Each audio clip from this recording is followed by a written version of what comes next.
ಗೊತ್ತಾಯ್ತು. ಇವನು ಯಾರು ಗುರು, ಜೋಂಬಿನೇ ಆಗ್ಯಾನ ಅರ್ಧಂಬರ್ಧ. ಇವ್ನು ಸಾಯಿಸ್ಬೇಕು. ಏನಾದ್ರು ಬಂದಿದೆ ಇವ್ನ ಕಡೆ. ಇವ್ನ ಮೈ ತುಂಬ ಇರೋದೇ ಕಳೆ ಗುರು. ಇವ್ನು ಸಾಯಿಸ್ಬೇಕು. ಇಲ್ಲಿ ನೋಡಿದೆ, ಜೋಂಬಿ ಕಚ್ಚಿ ಅರ್ಧಂಬರ್ಧ ಗ್ರೀನ್ ಆಗಿಬಿಟ್ಟಿದ್ದಾನೆ.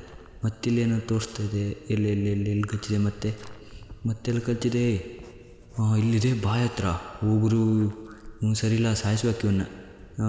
ಇಲ್ಲೇನೋ ಕರೆಕ್ಟ್. ಇವನಿಗೀಗ ಸಾಯಿಸೋದು, ಲಿಕ್ವಿಡ್ ಹಾಕಿ ಸಾಯಿಸ್ಬೇಕು ಇವನ್ನ. ಲಿಕ್ವಿಡ್ ಹಾಕಿ ಸಾಯಿಸೋಕ್ಕೆ ಹೋಗಿದ್ದಾನೆ. ಇದ್ಯಾವುದೋ ಮೇಡಮ್ ಬರ್ತಿದ್ದಾರೆ. ಮೇಡಮ್ ನಿಮ್ಗೇನಾಗಿದೆಯಾ? ಇಲ್ಲಿ ನೋಡಿಲ್ಲಿ, ಇವಳಿಗೂ ಜೋಂಬಿ ಕಚ್ಚಿದೆ. ಎಸ್ ಮತ್ತೆಲ್ಲರೂ ಏನಾಗಿದೆಯಾ? ಇಲ್ಲ, ಏನೋ ಕಾಣ್ತಾಯಿಲ್ಲ.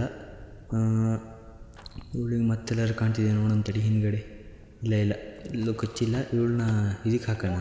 ಇನ್ನೂ ಸರಿ ಗೊತ್ತಿಲ್ಲ ಅವಳು ಜೋಂಬಿ ಹಾಕ್ತಾಳಂತ. ಇದಕ್ಕೆ ಕಳಿಸಿದ್ದೀನಿ. ಇವನಿಗೆ ಎಂಥರ ಆಗಿದೆಯಾ? ಮುತ್ಕ ಏನು ಫಿಟ್ನೆಸ್ ಆಗಿಬಿಟ್ಟಿದ್ದಾನೆ. ಇವನೇನೋ ಆಗಿಲ್ಲ ಅನ್ಕೊಂತೇವೆ. ಇಲ್ಲೇನೋ ಇದೆ, ಇಲ್ಲೇನೋ ಕಲ್ತಿ. ಇಲ್ಲ ಗುರು ಕರೆಕ್ಟ್ ಇದ್ದಾನೆ. ಇವನು ಸೇಫ್ ಇದ್ದಾನೆ. ಇವನು ಇದಕ್ಕೆ ಕಳಿಸಿದ್ದೀನಿ ಸೇಫ್ ಇದ್ದ ಜಾಗದಲ್ಲಿ. 1 ಡೇ ಆಗಿದೆ ಗುರು.